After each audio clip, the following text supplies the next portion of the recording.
Radios with a USB port can control a USB storage device or an iPod using the radio buttons.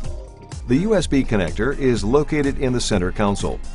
Please note, the iPod and iPhone must utilize the special cable shipped with the CTS. Connect one end of the USB cable to the iPod and connect the other end to the USB port located in the center console.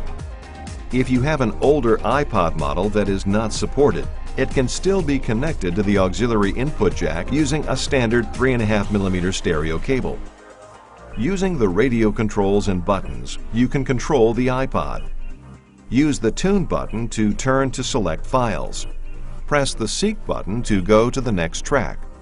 Press the Reverse button to reverse playback quickly. Press the Forward button to advance playback quickly. The 5 soft keys located below the radio display can also be used to select tracks.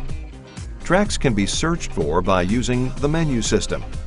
To use the menu system, push the Menu Select knob to display the Mp3 menu. Turn the knob to highlight an option from the Mp3 menu. The available options are Playlists, Tracks, Folders, Artists, Albums, Song Titles, and Audiobook.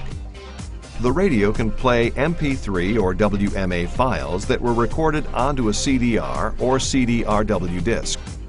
The USB port can play MP3 and WMA files that are stored on a USB storage device, as well as the files that are stored on an iPod. USB-supported devices are the USB flash drives, portable USB hard drives, 5th generation or later iPod, iPod Nanos, iPod Touch, iPod Classic. Not all iPods and USB drives are compatible with the USB port.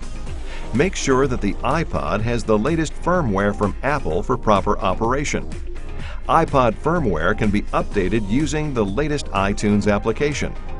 See apple.com/iTunes for more information.